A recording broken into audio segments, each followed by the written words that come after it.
اعوذ باللہ من الشیطان الرجیم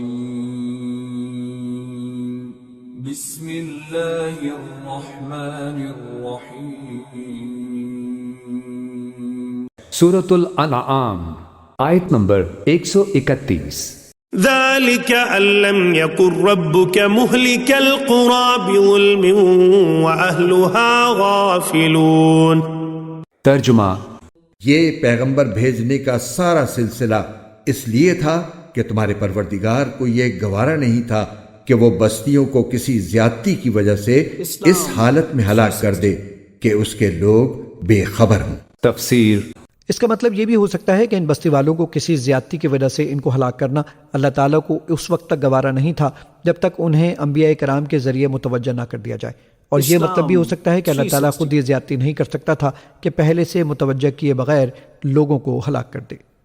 آیت نمبر 132۔ وَلِكُلٍّ دَرَجَاتٌ مِّمَّا عَمِلُوا وَمَا رَبُّكَ بِغَافِلٍ عَمَّا يَعْمَلُونَ۔ ترجمہ: اور ہر قسم کے لوگوں کو مختلف درجات ان اعمال کے حساب سے ملتے ہیں جو انہوں نے کیے ہوتے ہیں، اور جو اعمال بھی وہ کرتے ہیں تمہارا پروردگار ان سے غافل نہیں ہے۔ تفسیر: وَلِكُلٍّ دَرَجَاتٌ مِّمَّا عَمِلُوا، اور ہر ایک کے لیے درجات ہیں، مقامات اور مراتب ہیں ان کے عمل کے اعتبار سے۔ ظاہر بات ہے کہ نیکوکار بھی سب ایک جیسے نہیں اور بدکار بھی سب ایک جیسے نہیں۔ وَمَا رَبُّكَ بِغَافِلٍ عَمَّا يَعْمَلُونَ، آپ کا رب بے خبر نہیں ہے، غافل نہیں ہے اس سے کہ جو یہ کر رہے ہیں۔ آیت نمبر 133۔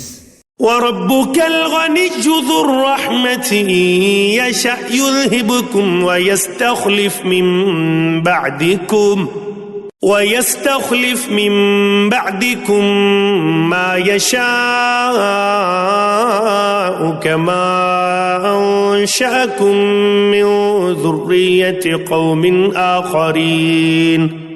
ترجمہ: اور تمہارا پروردگار ایسا بے نیاز ہے جو رحمت والا بھی ہے، اگر وہ چاہے تو تم سب کو دنیا سے اٹھا لے اور تمہارے بعد کسی اور قوم کو تمہاری جگہ لے آئے، جیسے اس نے تم کو کچھ اور لوگوں کی نسل سے پیدا کیا تھا۔ تفسیر: یعنی اس نے رسولوں کو بھیجنے کا جو سلسلہ جاری فرمایا، اس کی وجہ سے معاذ اللہ یہ نہیں تھی کہ وہ تمہاری عبادت کا محتاج ہے، وہ تو مخلوق کی عبادت سے بے نیاز ہے، لیکن اس کے ساتھ وہ رحمت والا بھی ہے، اس لیے اس نے پیغمبر بھیجے ہیں جو بندوں کو اس صحیح راہ عمل کی طرف متوجہ کرتے رہیں، جس میں ان کی دنیا اور آخرت دونوں کے لیے بہتری کا سامان ہو۔ جس طرح آج کے تمام لوگ ان لوگوں کی نسل سے ہیں جن کا اب کوئی پتہ نشان باقی نہیں رہا، اسی طرح اللہ تعالیٰ کو یہ بھی قدرت ہے کہ آج کے تمام لوگوں کو ایک ہی مرتبہ میں ختم کر کے دوسری قوم پیدا کر دے، لیکن وہ اپنی رحمت کی وجہ سے ایسا نہیں کر رہا۔ آیت نمبر 134۔ انما توعدون لآت وما انتم بمعجزین۔ ترجمہ: یقین رکھو کہ جس چیز کا تم سے وعدہ کیا جا رہا ہے اس کو آنا ہی آنا ہے، اور تم اللہ کو عاجز نہیں کر سکتے۔ تفسیر: اس سے مراد آخرت اور جنت اور جہنم ہے۔ آیت نمبر 135۔ قل یا قوم اعملوا على مكانتكم انی عامل فسوف تعلمون من تكون له عاقبة الدار انه لا يفلح الظالمون۔ ترجمہ: اے پیغمبر، ان لوگوں سے کہو کہ اے میری قوم، تم اپنی جگہ اپنے طریقے کے مطابق عمل کرو، میں اپنے طریقے کے مطابق عمل کر رہا ہوں، پھر جلد ہی تمہیں معلوم ہو جائے گا کہ اس دنیا کا انجام کس کے حق میں نکلتا ہے۔ یہ حقیقت اپنی جگہ ہے کہ ظالم لوگ فلاح نہیں پاتے۔ تفسیر: تم اپنی جگہ عمل کرتے رہو اور میں بھی اپنی جگہ عمل کر رہا ہوں۔ یعنی اگر میرے سمجھانے سے تم نہیں سمجھتے اور اپنی غلط روی سے باز نہیں آتے تو جس راہ پر تم چل رہے ہو چلے جاؤ اور مجھے اپنی راہ چلنے کے لیے چھوڑ دو۔ انجام کار جو کچھ ہوگا وہ تمہارے سامنے بھی آ جائے گا اور میرے سامنے بھی۔ آیت نمبر 136۔ وَجَعَلُوا لِلَّهِ مِمَّا ذَرَأَ مِنَ الْحَرْثِ وَالْأَنْعَامِ نَصِيبًا فَقَالُوا هَذَا لِلَّهِ بِزَعْمِهِمْ هذا لله بزعمهم وهذا لشركائنا فما كان لشركائهم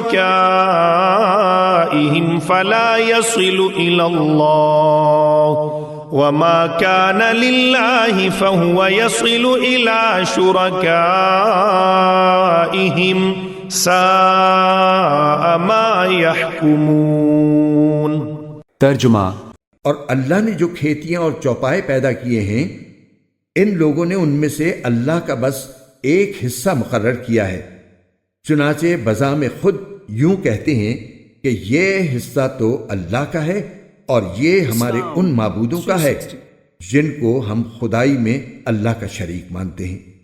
پھر جو حصہ ان کے شریکوں کا ہوتا ہے وہ تو کبھی اللہ کے پاس نہیں پہنچتا، اور جو حصہ اللہ کا ہوتا ہے وہ ان کے گھڑے ہوئے معبودوں کو پہنچ جاتا ہے۔ ایسی بری بری باتیں ہیں جو انہوں نے طے کر رکھی ہیں۔ تفسیر۔ یہاں سے آیت نمبر 144 تک عرب کے مشرکین کی کچھ بے بنیاد رسموں کا بیان ہے۔ ان لوگوں نے کسی معقول اور علمی بنیاد کے بغیر مختلف کاموں کو من گھڑت اسباب کی بنیاد پر حلال یا حرام قرار دے رکھا تھا۔ مثلا خود اپنی اولاد کو انتہائی سنگ دلی سے قتل کر دیتے تھے۔ اگر لڑکی پیدا ہوئی تو اسے اپنے لیے بڑی شرم کی بات سمجھ کر اسے زندہ زمین میں دفن کر دیتے تھے۔ بعض لوگ اس وجہ سے بھی لڑکیوں کو دفن کر دیتے تھے کہ ان کا عقیدہ یہ تھا کہ فرشتے اللہ کی بیٹیاں ہیں، اس لیے انسانوں کے لیے مناسب نہیں ہے کہ وہ لڑکیاں رکھیں۔ لڑکوں کو بعض اس وجہ سے قتل کر ڈالتے تھے کہ ان کو کہاں سے کھلائیں گے، اور کچھ لوگ ایسے بھی تھے جو یہ نظر مان لیتے تھے کہ ہمارا جو 10واں لڑکا ہوگا اسے اللہ یا بتوں کے نام پر ذبح کر دیں گے۔ اس کے علاوہ اپنے مویشیوں اور کھیتوں کی پیداوار کے بارے میں بھی عجیب و غریب عقیدے گھڑ رکھے تھے۔ ان میں سے ایک کا بیان اس آیت میں ہے، اور وہ یہ کہ اپنے کھیتوں کی پیداوار اور مویشیوں کے دودھ یا گوشت میں سے کچھ حصہ تو اللہ کے نام رکھتے تھے جو مہمانوں اور غریبوں میں تقسیم کے لیے ہوتا تھا، اور ایک حصہ اپنے بتوں کے نام کا نکالتے تھے جو بت خانوں پر چڑھایا جاتا تھا، اور اس سے بت خانوں کے نگراں فائدہ اٹھاتے تھے۔ اول تو یہ بات ہی بیہودہ تھی کہ اللہ کے ساتھ بتوں کو شریک کر کے ان کے نام پر پیداوار کا کچھ حصہ رکھا جائے۔ اوپر سے ستم ظریفی یہ تھی کہ جو حصہ اللہ کے نام کا رکھا تھا اگر اس میں کچھ بتوں والے حصے میں چلا جاتا تو کوئی حرج نہیں سمجھتے تھے، البتہ اگر بتوں کے حصے میں سے کوئی چیز اللہ کے نام کے حصے میں چلی جاتی تو اسے فوراً واپس کرنے کا اہتمام کرتے تھے۔ آیت نمبر 137۔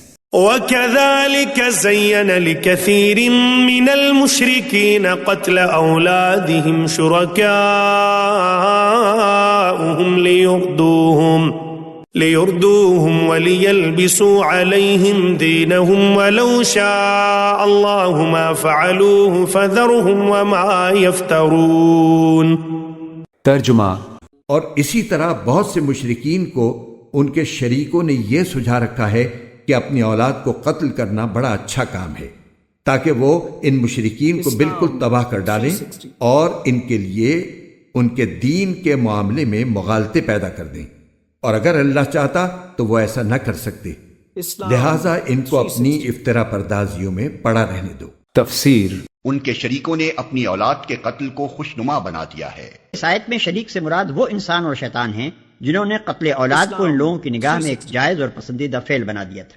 انہیں شریک کہنے کی وجہ یہ ہے کہ اسلام کے نقطہ نظر سے جس طرح پرستش کا مستحق تنہا اللہ تعالیٰ ہے، اسی طرح بندوں کے لیے قانون بنانے اور جائز و ناجائز کی حدیں مقرر کرنے کا حقدار بھی صرف اللہ ہے۔